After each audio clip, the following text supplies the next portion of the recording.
Tenemos una plática muy dinámica que vamos a tener con 4 personas que son miembros de la comunidad de ciencia de datos, pero también tienen proyectos bien interesantes en ciencia de datos. Vamos a aprender mucho hoy, sobre todo vamos a entender las limitaciones, los retos y sobre todo lo que tenemos que aprender como personas y como país para poder aplicar los datos de manera correcta.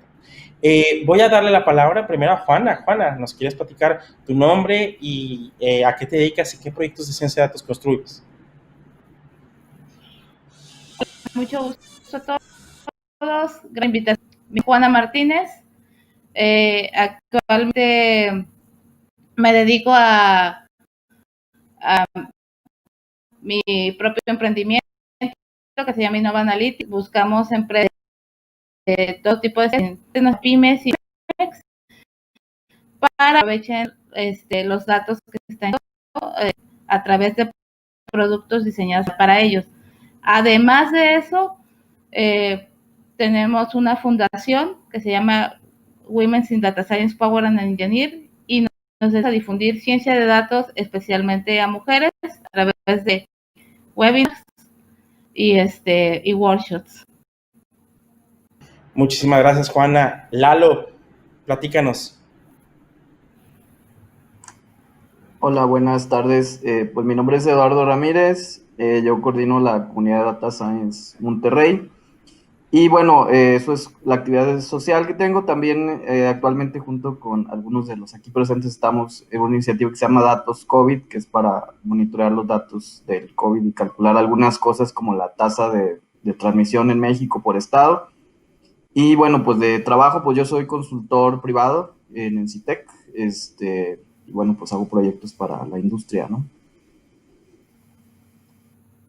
Muchísimas gracias, Eduardo. Bienvenido. Pedro.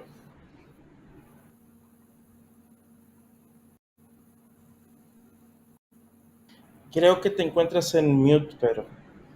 Muchas gracias, perdón. Muchas gracias a todos por la invitación. Mi nombre es Pedro Vallejo, soy economista de profesión y también emprendedor en tecnología. Fundé una startup que se llama Datlas y es una startup de analítica que tiene como base, pues bueno, en México y la explotación y el aumento de la inteligencia comercial en México. Por la parte social, también desarrollo columnas en el blog Datlas MX y por ahí también empezamos el podcast Café de Datos, donde justamente hemos hablado de difusión de datos de la Encuesta Nacional de Salud, del INEGI. También hemos hecho casos y ejercicios de análisis en Excel con datos de nacimientos y madres de familia. Y también pues hemos analizado cómo se administra en otros países la información de salud en contraste con México. Muchas gracias. Increíble, Pedro. Qué bueno tenerte en este panel. Y Adriana, ¿te quieres presentar? Hola a todos, ¿cómo están? Yo soy Adriana Vallejo, soy líder de Hacking Health Monterrey y bueno, desde hace algún tiempo colaboro con diferentes organizaciones para promover el tema de la ciencia de datos en el sector salud principalmente. Justo hace un par de meses, junto con las comunidades que lideran Eduardo, Juana y otros colegas, pues realizamos lo que fue el COVID-19 Challenge, que nos ayudó a poder sacar diferentes proyectos que ayuden al análisis de datos en cuanto al impacto que tiene esta enfermedad en nuestro país. Y bueno, un gusto estar aquí. Sí, definitivamente estamos muy emocionados de que estés en este panel. Adri, tu contribución como también en tu perfil médico es importantísimo para hablar sobre la aplicación. Definitivamente la ciencia de datos tiene una contribución fuerte desde el ámbito en el que quiere afectar, ¿no? Y vamos a entrar directo a la carnita de esta conversación. Hablemos de los retos de la aplicación de la ciencia de datos. Sabemos que la ciencia de datos por sí sola tiene un gran componente de limpieza de información. 90% del tiempo se dice que se pasa uno en verificar y limpiar la data, pero sobre todo en nuestro país debemos de tener otros retos más desde el procesamiento, modelación y tal vez la comunicación y la difusión de la información. Los miembros de este panel, ¿qué opinan que son los retos de la aplicación de la ciencia de datos en México desde sus distintas perspectivas? Juana, ¿te gustaría empezar? Gracias, Rick. Desde mi experiencia me ha tocado que el reto más grande ha sido dar el cliente está adquiriendo. Desde el punto de darle a entender que tiene datos que pueden ser explotados, que no está adquiriendo sino un servicio que va a evolucionar, que un modelo va a ser algo fijo, va a cambiar conforme cambia su negocio, y sobre todo darle a entender el output o la salida, los tienen que ser interpretados.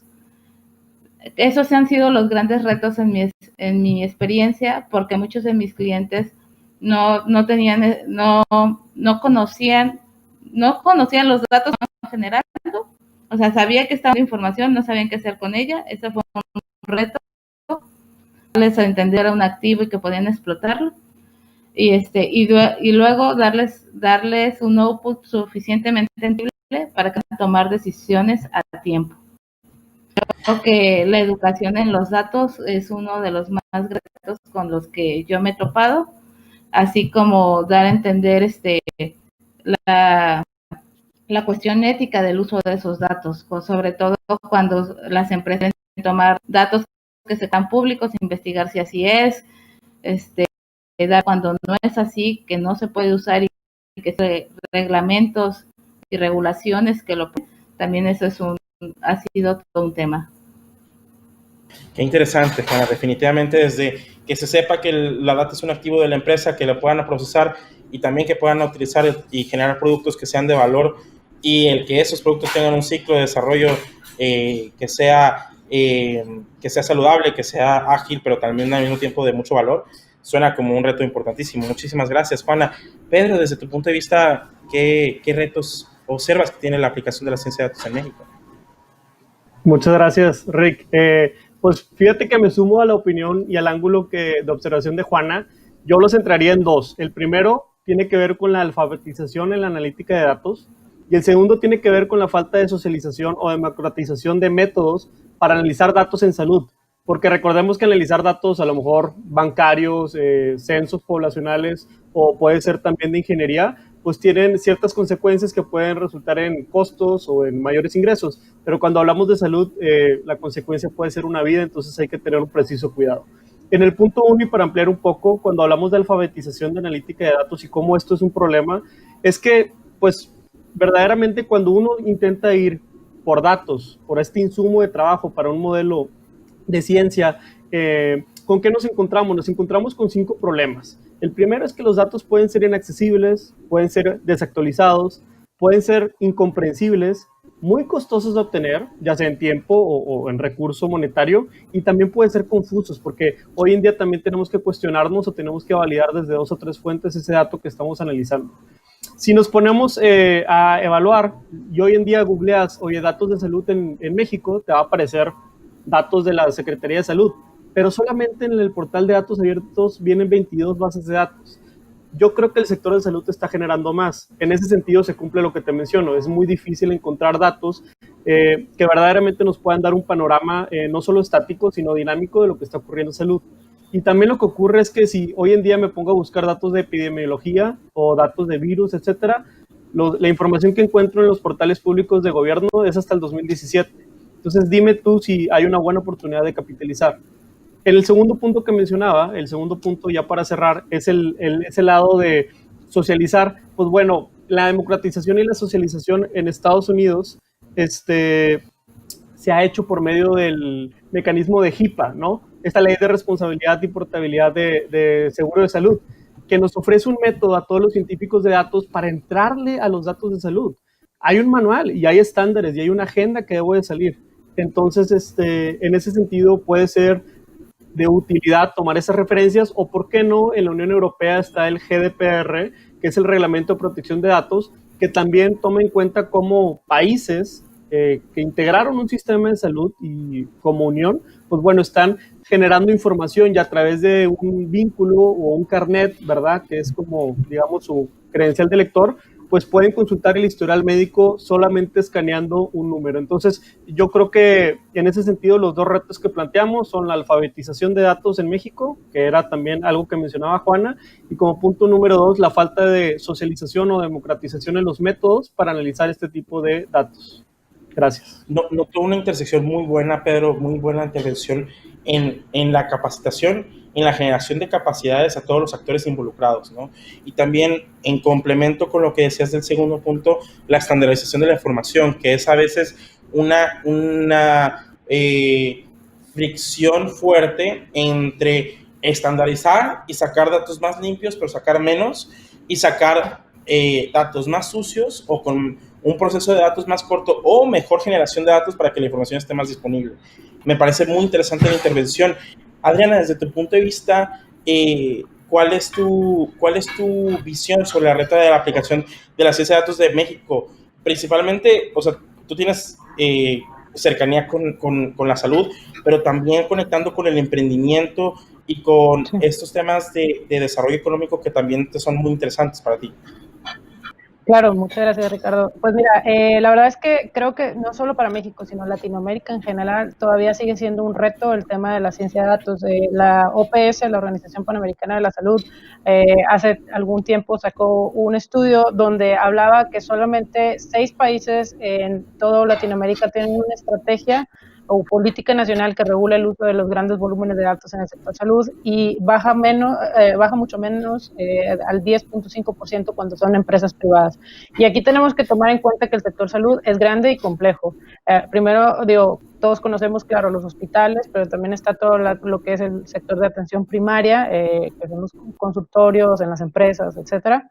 Y también están las empresas nacionales e internacionales que desarrollan equipo médico y también las que son farmacéuticas. También están las universidades o centros de investigación. Entonces, hablamos de muchas áreas que pues finalmente están generando datos constantemente. Y aquí en esta medida pues resulta interesante ver que ellos también concluyen que esto se debe a varios puntos en específico. Así como platicaban aquí mis colegas, pues es la falta de la integración. Definitivamente cada sistema, cada hospital, cada empresa tiene su sistema y es difícil integrarlas para que puedan terminar en un sitio donde realmente luego se puedan transformar en bases de datos que podamos utilizar para tomar decisiones. Está también la promoción de estándares. Ahorita Pedro platicaba acerca del HIPAA, del GDPR. También está el HL7, que se puede usar para poder darle todo este marco que ya está estructurado y podemos partir de esa base para nosotros utilizar bien los datos. Está también la falta de nuevos modelos analíticos que en algunas regiones todavía hacen falta. Y bueno, el poco intercambio de información, que esto sí es una realidad, casi no se comparte información, siempre se guarda, hablando siempre obviamente de la privacidad del paciente, ¿verdad? Sin embargo, hay formas y hay métodos que ya hemos platicado rápidamente en el que se puede seguir ciertos protocolos para hacer este intercambio de información. Entonces, pues sí, definitivamente creo que va mucho por esta parte. Y otra que creo que es algo que es necesario y lo voy a profundizar un poco más adelante, es la falta de capacitación o la falta de capital humano, tanto de personal de salud como de personal que no es de salud, sin embargo que está trabajando en el sector salud alrededor de esta área. Creo que es sumamente importante y ahorita platicamos más de eso. Me parece perfecto, Adri. Definitivamente los puntos que mencionas son muy relevantes. Me parece que ese tema de la interconexión es sumamente relevante, sumamente presente y definitivamente una combinación que tiene un reto técnico muy potente, pero al mismo tiempo un reto de administración, de manejo de actores, de manejo de idas y venidas, de negociaciones, de estándares, inclusive de información, de cómo conectar los sistemas, ¿no? Y hacer disponible la información. Tocando bases sobre estos retos, sobre estas dificultades o estos estándares que tenemos que cubrir, que estos retos que tenemos como área, me gustaría hablar ahora sobre específicamente el sector salud. La pandemia, la contingencia que estamos enfrentándonos del COVID-19 nos ha puesto un reto que hizo visible muchas dificultades. La captura de información, la detección de de el conteo de camas en Nuevo León, de donde hablamos algunas personas de aquí, fue un tema que fue esotérico por algo de tiempo. Definitivamente, como científicos de datos, nos vemos a estos puntos de incertidumbre y pensamos en temas de cómo resolverlo con datos, ¿no? Cómo resolverlo con información. ¿Por dónde empieza una organización, una persona, una organización, un estado, un país a incorporar mejores prácticas de datos? Definitivamente ya haya esfuerzos. ¿Por dónde los expertos que tenemos en el panel creen que el trabajo tiene que comenzar o seguir para poder seguir construyendo un ambiente de datos constructivo y útil para la predicción y la inteligencia? Si quieres, Juana, ¿quieres empezar tú? Gracias, Ricardo. Bueno, creo que como en todo, el primer paso es la recopilación de esos datos y ver la calidad de esos datos. Como país, creo que ya hay diversos esfuerzos para tener datos de diferentes áreas y rubros disponibles, pero específicamente en el sector salud, una sería la relación y los datos, pero también, como me sumo a lo que comentó Adriana, es la capacitación de personal interno y externo para saber utilizarlos y aprovecharlos. Poco antes de entrar a este panel, un caso de hospitales en Corea, que lo que ellos hacen es tener un gemelo digital en hospitales para poder hacer simulaciones en casos de crisis, catástrofes, pandemias, y poder ver la ocupación del hospital, cuántas camas serían ocupadas, equipos serían necesarios, cuánto personal, y poder tener escenarios preparados para cuando las emergencias ocurran. Es un caso muy adelantado, pero claro, para llegar ahí, lo primero que se necesitan es tener que cada organismo podemos integrarlo en los hospitales, gente preparada, que estuviese al pendiente de la información que entra y sale. Sé que muchos hospitales tienen su área de TI, sería excelente que cada uno tuviera su área de analítica y empezar a poder generar estos modelos para los diferentes escenarios que pudiesen ocurrir, como el que estamos viviendo ahora. Creo que tener la información por adelantada y poder estar preparados para lo que pueda pasar sería una de las grandes herramientas que podríamos tener para estar todos listos. ¿Cómo nace? A través de los datos, obteniéndolos. Creo que ya es algo que he empezado a hacer. Otro punto que también es muy importante es la colaboración y información abierta entre organismos, entre los diversos hospitales, es que se pudiese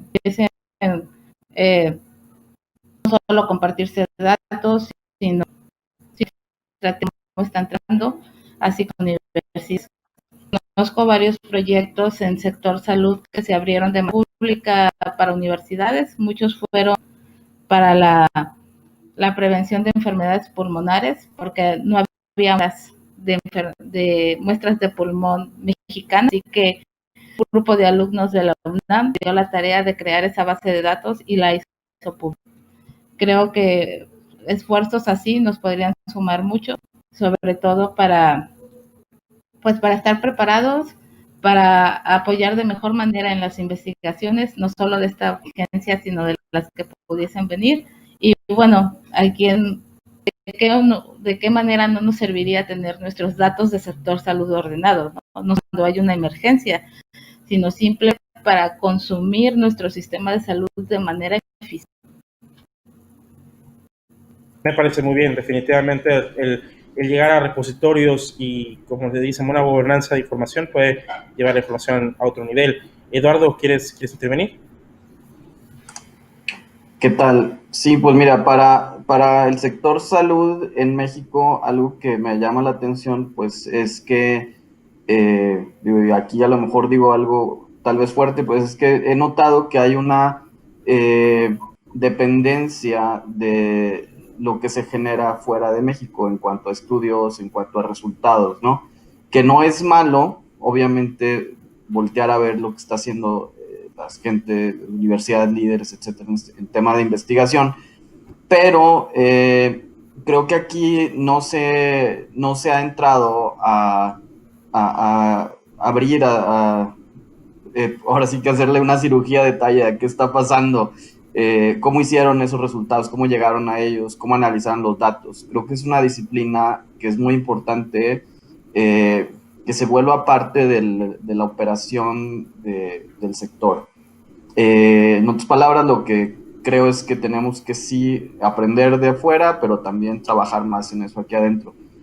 A mí se me hizo muy llamativo esta invitación, digo, la aprecio y agradezco, porque de hecho para mí una parte de mi formación en ciencia de datos pues ha sido estudiar la parte del sector salud. Digo, tengo unos 10 años leyendo estudios médicos de distintos temas, ¿no? Y de hecho yo uso esa literatura para estudiar los métodos estadísticos, los métodos matemáticos que luego usamos en otros campos, ¿no? ¿Qué es lo que he aprendido ahí? Pues bueno, muchísima interpretación estadística que ya está en el campo, pero que no se está, a lo mejor, aquí en México entrando a analizar esa parte, ¿no? Es como que llega un estudio, sale un estudio nuevo y como que aquí ya se busca así como que, bueno, funciona o no funciona, ¿no? Y no entramos a ver tanto el detalle. Creo que es muy importante entrar más a ese detalle. ¿Por qué? Porque, por ejemplo, en un contexto como el de la pandemia actual, pues los estudios no están localizados. Los resultados que están saliendo, que si bien tienen obviamente cierta validez, digo, porque pues finalmente compartimos el mismo ADN con el resto del mundo, en términos generales, ¿no? Las condiciones de la población, de las ciudades son muy diferentes. Por ejemplo, en Monterrey están preocupados de algunos grupos por investigar y saber rápido, por ejemplo, el impacto de la calidad del aire en los pacientes de COVID, ¿no? Sabemos que tenemos una muy mala calidad del aire, cómo está afectando eso en la mortalidad aguda en pacientes de COVID, ¿no? Por ejemplo, ¿no? Pues eso no nos van a venir a decir de otro lado, ¿no? Cómo afectan las comorbilidades que están que tienen más incidencia en México, pues también no nos van a decir, no vamos a poder saberlo, ¿no? Entonces creo que esa es una recomendación que quisiera pues yo hacer al sector, pues es a retomar muy fuertemente la parte de interpretación de estudios clínicos que ya está aquí. Eso va a ser una ruta muy directa hacia familiarizarse con las nuevas técnicas que se están generando en ciencia de datos, que tienen otro estilo de interpretación también. O sea, que no es tan estadístico, pero sin embargo, digo, sí lo hay, pero también hay otras técnicas nuevas que no dependen tanto de la estadística, ¿no? Entonces, bueno, pues esa sería mi propuesta para esta respuesta, ¿no?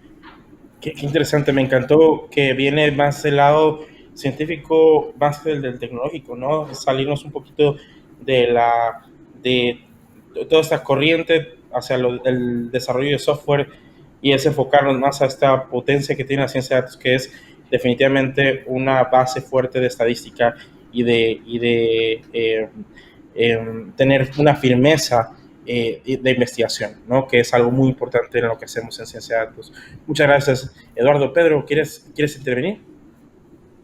Claro que sí, muchas gracias. Pues bueno, en el sentido de recomendaciones para el sector salud, ¿verdad? Y el tema de infraestructura, voy a dar un paso atrás y tratar primero de configurar pues la ciencia de datos para qué, ¿verdad? ¿Por qué estamos tocando el punto de ciencia de datos y alrededor de salud? Finalmente la ciencia de datos sobre información que vive de manera aislada en silos independientes, pues la ciencia de datos te permite integrar, convertir esos datos en historias y finalmente esas historias en acciones. En ese sentido, yo les pregunto, ¿qué ocurre primero en México, ¿no? Somos reactivos porque necesitamos tomar acciones con ciencia de datos ante accidentes que ya ocurrieron, pues estamos buscando una estrategia de estilo preventivo. Creo que esa pregunta no está clara y por eso se nos complica un poco generar recomendaciones. En ese sentido, generar dos estrategias, una reactiva y una preventiva, que donde la ciencia de datos pueda aportar valor, me parece algo primordial para esta respuesta. Ahora, déjenme profundizar un poco más. El campo de la salud es un campo complejo. Como decía ahorita Lalo, oye, pues yo me he pasado estudiando por un par de años, ¿verdad? Y estamos hablando que ya tiene sus años de estudio. En ese sentido, pues cuando le entramos al mundo de la analítica de datos en salud hay que entrar acompañados y lo que no estoy viendo, lo que no he podido llegar a apreciar es que existen estos foros multidisciplinarios, en donde de pronto en una estrategia de analítica o en una estrategia de intervención con datos en el sector salud, pues bueno, se reúnan doctores, epidemiólogos, estadísticos, economistas, artistas o lo que pueda ser necesario para formular hasta pues una estrategia. ¿Por qué? Porque los impactos en salud hemos aprendido que tienen impactos en económicos, caídas del 18%, ahorita lo estamos viendo, y por consecuencia impactos sociales y psicológicos, mayores enfermedades en el tema mental y mayores efectos sociales por el tema de la distancia. Entonces, ya yéndome más táctico, ¿cuál sería mi recomendación? Mi recomendación sería, empecemos por priorizar. Habrá temas muy complejos como la genética, como descubrimiento de vacunas, donde la ciencia de datos realmente necesita un grado casi del estado del arte para poder aportar valor. Pero habrá otros temas mucho más fundamentales, mucho más sencillos de resolver, que tal vez en el corto plazo la comunidad de datos de México pueda ayudar. Me refiero a ejemplos como, oye, un mapa de ubicaciones de hospitales o clínicas, que por aquí algunos de los colegas han construido, trabajar en planeación de la demanda para antes de que me falten medicinas, poderme prevenir con inventarios, administración del capital humano de salud. Esos rondines o esos turnos que les tocan a los doctores, muchísimas veces hemos escuchado que son insoportables. También las campañas de preventivas en donde, oye, ¿dónde hay zonas o cuáles son las regiones del país con más padecimientos crónicos? Ahorita que me tocó analizar los datos de Ensanud, que es la encuesta nacional de salud y nutrición, pues bueno, podemos saber a alta resolución a nivel AGEP o a nivel región, dónde hay gente con más diabetes, dónde hay gente con más hipertensión o con mayor obesidad. Entonces, ese tipo de datos te ayuda para llevar accionables. Por otro lado, también en la pregunta estaba estipulado hablar un poco de infraestructura y sistemas de trabajo. Quiero también ahondar en que ahorita estábamos hablando de interconexión y ahorita estábamos hablando de temas de cómo poder familiarizar un sistema con otro. Creo que hace mucha falta la interoperabilidad. Y con interoperabilidad me refiero a que el sistema de salud del IMSS se pueda comunicar con el sistema privado o con el sistema estatal, y en ese sentido no tengamos doble trabajo, no tengamos papelitos donde están pendiendo en un hilo, ¿verdad? O en un huracán, como pasó hace poco, ¿verdad? Todas las vidas y toda la información médica de personas. También ese de tener interoperabilidad nos puede ayudar a tener simetría de la información, que la información pueda bajar de manera similar, y por qué no también una propuesta puede ser empoderarnos de cosas como el CURP o cosas como el RFC, ¿verdad? Ya nomenclaturas y ya datos que nos catalogan a cada uno de los mexicanos y de los cuales a quien no le encantaría entrar a un portal, anotar tu CURP y saber con algunos, obviamente, respaldos de seguridad, todo tu historial médico, ¿no? Y a partir de eso, pues cualquier doctor ya podría saber tu histórico de tratamientos. Finalmente, digo, quiero traer una anécdota a la mesa, ¿no? Me tocó acompañar a una amiga que es nutrióloga y pues bueno, en su proceso tradicional de nutrición llego, me siento, doy consulta y ya están empezando a usar Excel los nutriólogos y están empezando a hacer conteos de calorías, el cálculo del IMC, pero se me ocurrió proponerle usar un wearable, una de estas pulseras que te miden las calorías, los pasos, etcétera. Entonces, de pronto, hoy tiene más de 30 pacientes que todos están recopilando información y están dándole más de 40 variables al día cada uno de sus pacientes. Y esta es una nutrióloga. Ahora imagínate que implementemos eso para otros sistemas, ¿no? Gente que después de los 65 años, a lo mejor una pulsera le puede ayudar para su sistema de salud, etcétera. Entonces, yo creo que ya existe la tecnología, no hay que pensar mucho en ese sentido, sino habrá que pensar más en la parte que mencionaba ahorita Juan y Lalo, hoy intervenciones científicas, formación desde la universidad, y que a partir de eso podamos ahora sí generar una mejor estrategia de salud y analítica en México. Gracias. Sí, pero me parece súper importante la mención que haces, este tema de operacionalizar y poder conectar desde un punto de vista no de tanto hablando de lo tecnológico, sino de la incorporación de los sistemas en el cotidiano, tanto de quienes son los dueños de los sistemas, como también de las personas que estamos acostumbrados a compartir la información. Y me encantó lo que decías de simetría de información. La simetría de información no es porque nos encanten los datos. Sí, nos encanta que los datos vengan limpios, pero la cantidad de certeza que nos puede dar los análisis, tener la información limpia y adecuada para poder investigar correctamente, es definitivamente algo que permite que estemos tratando los problemas de salud y cualquiera que esté reflejado en datos de manera adecuada. ¿no? Entonces, me parece muy interesante. Adriana, ¿quieres contribuir con algo? Estás en mute, Adri. Claro, gracias Ricardo. Claro, Pedro ahorita abarcó bastante bien varios puntos que son importantes. Definitivamente tenemos que ir hacia atrás a ver cómo llegamos aquí, primero que nada, y qué tenemos que hacer para pensar qué va a venir a los siguientes años. Es decir, la medicina hoy se hace de cierta forma y en los próximos años va a cambiar, se espera que cambie la población, va a cambiar la mancha demográfica, etcétera, etcétera. Entonces, tenemos que también prepararnos para allá. No pensar solamente en el hoy se hace de esta forma la salud en México y en Latinoamérica, sino también pensar en cómo va a ser en el 2040, en el 2060. Esto nos va a ayudar mucho a planear también. Ya existen datos, sin embargo, creo que se tienen que aprovechar todavía más. Como bien mencionaban aquí mis colegas, pues estos datos a veces se consultan, más no se hace realmente en muchos de los casos las decisiones basadas en datos, y esto se tiene que hacer día a día. Justamente revisando, hay un estudio que menciona que los hospitales en todo el mundo generan cada año en el orden de petabytes, ¿no? De información. Vamos desde el expediente electrónico, las recetas, los estudios de imagen de laboratorio, etcétera, etcétera. Entonces, es una cantidad muy grande que podemos aprovechar. Creo que esa es la parte, aprovechar y utilizar para, número uno, la toma de decisiones basadas en evidencia. Creo que es algo muy importante. La planeación estratégica hacia los próximos años, ¿verdad? Y también saber utilizar los recursos de la mejor forma para que realmente se vayan a las personas o en los sectores necesarios. Entonces, ahorita no quisiera repetir lo que ya comentaron mis colegas, pero creo que también los puntos que ellos mencionaron son sumamente importantes de hacerlo estratégicamente. Entonces, pues eso sería hasta aquí mi intervención.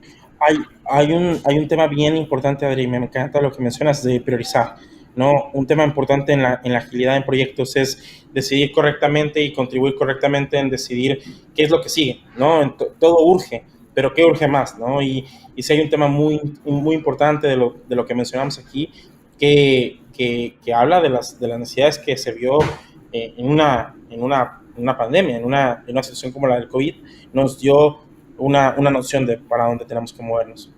Ahora, me gustaría aprovechar este tiempo, ya estamos llegando a la última pregunta antes de un cierre, que es, ¿cómo crecemos las capacidades en México en ciencia de datos? Hablando de personas, hablando de los perfiles, generalmente hay algo medio separatista que hacemos, que es perfiles técnicos de los que estamos programando y los perfiles no técnicos o no de la programación, ¿no? Hablemos de cómo se ve el perfil de quien programa, el perfil de los científicos de datos, de los ingenieros de datos, de los y las visualizadoras o desarrolladoras de productos de información, en contraste o en complemento con los perfiles que son más estratégicos. Los perfiles como managers, como coordinadores, como C-levels, y también definitivamente en lo técnico, pero de la salud. ¿Qué capacidades de datos vale la pena redistribuir o compartir para que los científicos de datos puedan conectar mejor con la salud, que puedan conectar mejor con la información y los retos que tenemos en México? Los perfiles no técnicos o más alejados de la programación, como los managers, ¿qué podemos darles para aumentar su rol? Y definitivamente en la salud, los expertos de salud, médicos, directores médicos de salud, secretarios, inclusive subsecretarios, personas que están relacionadas con la analítica también de epidemiológica y demás. ¿Cómo podemos aumentar las capacidades? Todos aquí hemos estado cerca de distintas iniciativas educativas. ¿Qué opinan en ese sentido? Si quieres, Juana, ¿quieres contribuir? Sí. Bueno, bajo mi propia experiencia, con de la contingencia, hemos estado como comunidad acercándonos mucho a Hacking, es una comunidad de la que lleva Adriana de emprendimientos en tecnología para salud. Nos ha abierto un campo en qué otras áreas podemos participar para poder difundir ciencia de datos a las personas interesadas del sector salud. Ahora, para la parte de los project managers y demás, creo que lo importante es darles entendimiento e interpretación de lo que se está buscando. Un project manager, digamos, convencional, lo que va a buscar es finalización de un proyecto e implementación de soluciones, pero en realidad, en ciencia de datos o en proyectos de analítica, muchas veces lo que estás entregando son insights, scores, mejoras, y darles interpretación de que eso es lo que van a esperar, y dependiendo de las decisiones empresariales, eso puede cambiar. Y va a haber diferentes iteraciones. O sea, hay que,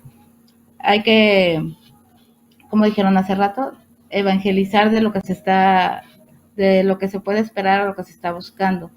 Para las personas del sector salud, pues darles también el conocimiento de las herramientas que pueden utilizar, y nosotros como personas técnicas empaparnos del contexto, trabajar de la mano para poder realizar los análisis necesarios y entender el contexto de lo que se está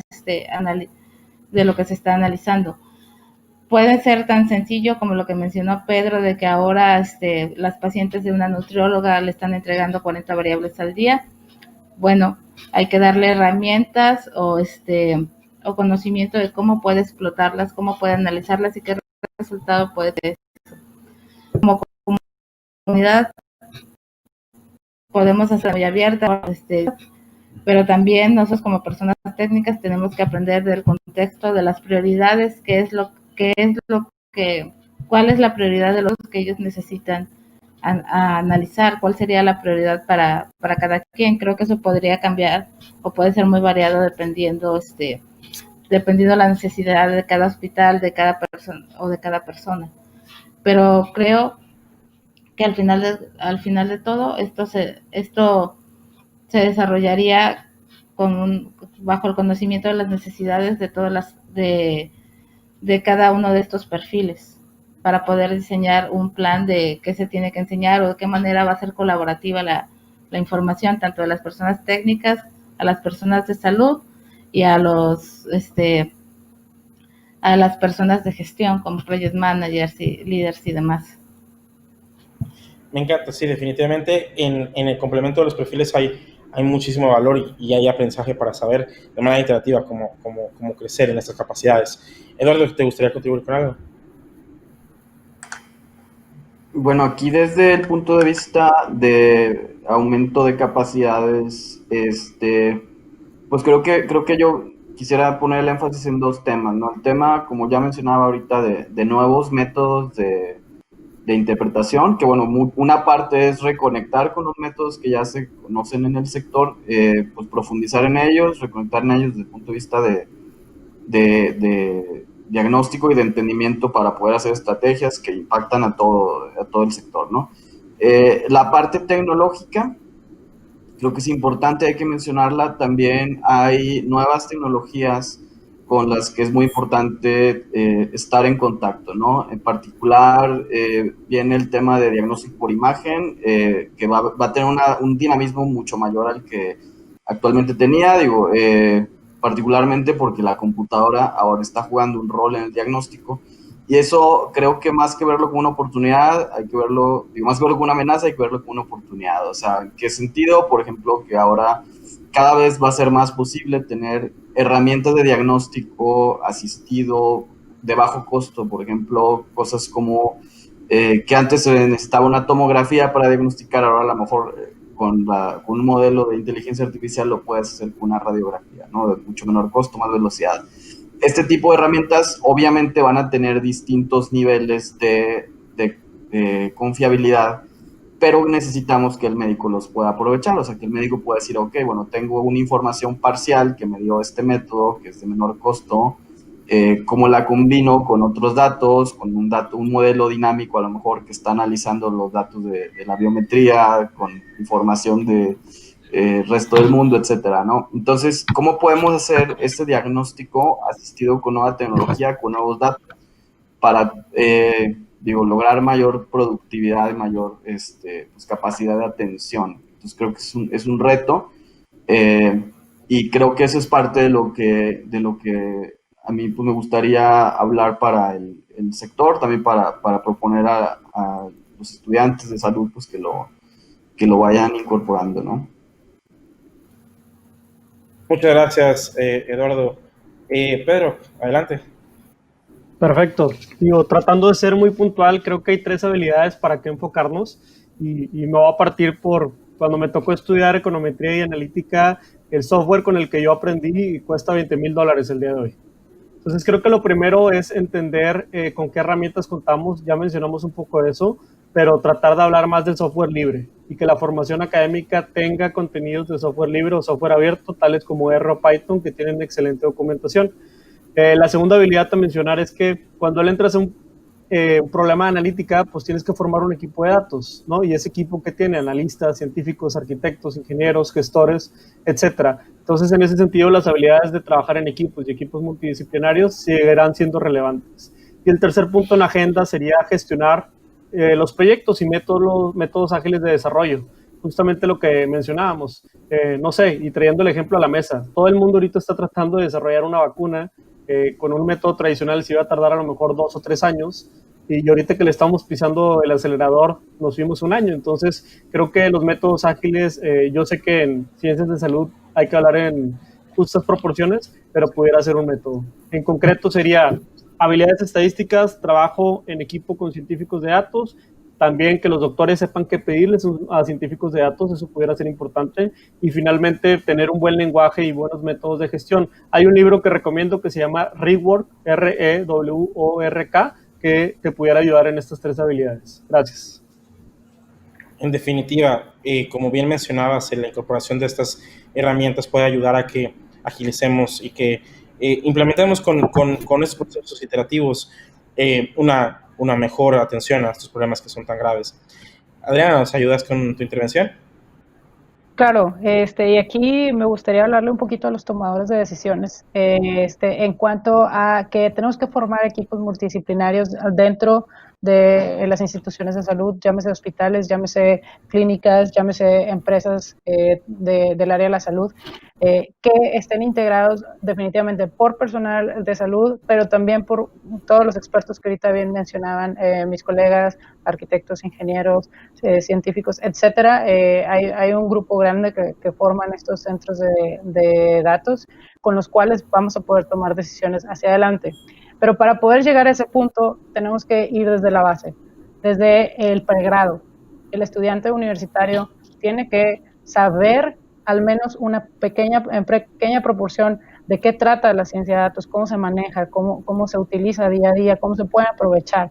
Entonces, desde todas las licenciaturas que son del área de la salud, poder integrar al menos 1 o 2 materias donde se introduzca el tema, para que puedan comprender a grandes rasgos de qué trata, y no solamente estoy hablando de medicina, los enfermeros es muy importante, los ingenieros biomédicos, los psicólogos, los nutriólogos, los rehabilitadores, etcétera, los químicos también, que puedan comprender, ya es parte de la currícula el tema de estadística, sin embargo tenemos que fomentar todavía más. Y definitivamente ya tenemos algunos ejemplos muy buenos. Por ejemplo, en Boston está Marta Sordo, está Kenneth Mendel. En Buenos Aires, por ejemplo, en el Hospital Italiano hay una especialidad de informática en salud que en vez de ser, por ejemplo, pediatría o ginecología, puedes hacer informática en salud, es una especialidad para los médicos. También existen maestrías especializadas en el sector salud. Aquí en México, por ejemplo, en Toluca hay un centro que se dedica a ciencia de datos muy, muy bueno. Y bueno, comenzamos a ver ejemplos en general en toda Latinoamérica que están trabajando alrededor de ciencia de datos. Aquí es donde podemos formar a los próximos especialistas en esta área, y también les digo, a dar las habilidades básicas a cualquier profesional de salud que va a estar interactuando con este equipo de ciencia de datos en instituciones hospitalarias y en general del sector salud. Y como bien mencionaba Pedro, necesitan poder comunicar la información entre ellos y que las comprendan una vez que reciben la información. Entonces es básico poder, como decían, alfabetizar sobre este tema, aunque sea con las herramientas mínimas, para poder luego ya, tomar decisiones basadas en esta evidencia que son fundamentales para el sector salud. Definitivamente, Adriana, y con eso creo que has hecho un muy buen trabajo en poder hacer el cierre de lo que hemos platicado el día de hoy. Ha sido bien interesante poder partir de los retos que tiene la ciencia de datos, ponerlo en la luz del sector salud, y también algo como dicen que el usuario está en el centro, ¿no? Luego nos regresamos a las personas que están dentro del sector salud y hablar de cómo crecer sus capacidades, cómo crecer los distintos perfiles y aumentarlos en el uso de datos. Creo que es súper interesante. Y con esto podemos darle cierre a la plática. Creo que hemos hablado de cómo tenemos grandes retos de estandarización, de interoperatividad, de capacitación, pero definitivamente, y es lo padre que tiene este grupo de personas, todos aquí estamos representando a la comunidad de una u otra forma, comunidades donde pueden acercarse el sector salud y conocer los proyectos en este tema, personas que pueden crecer en ciencia de datos con las organizaciones que tenemos localmente a lo largo del país, con las herramientas, con la pandemia también vino la posibilidad de crecer también virtualmente. Entonces, en los eventos que tenemos en lugares como Women in Data Science, en todo el país, lo que también sucede en las comunidades de ciencia de datos, como en Data Lab en Guadalajara, como en la comunidad de ciencia de datos de Monterrey, como el Data Pub en la Ciudad de México, dan lugar a también que existen momentos donde podemos compartir experiencias y crecer todos juntos y juntas, y definitivamente como profesionistas estamos formándonos, y al tener una aplicación tan amplia, la ciencia de datos definitivamente se está abriendo las puertas para que cualquier persona que pueda beneficiarse con datos pueda entrar, y eso es cualquier persona. Entonces, con eso nos gustaría terminar el día de hoy, y pues les invitamos a que continúen en los distintos eventos. Les queremos agradecer a los diferentes panelistas, y definitivamente hay recursos impresionantes. Si tú nos seguiste, estamos todos aquí de este panel en LinkedIn para que si tienes alguna pregunta, quieres rebotar algún tema, estamos disponibles. Muchísimas gracias a todos por su atención y estamos a la orden. Un abrazo a todos.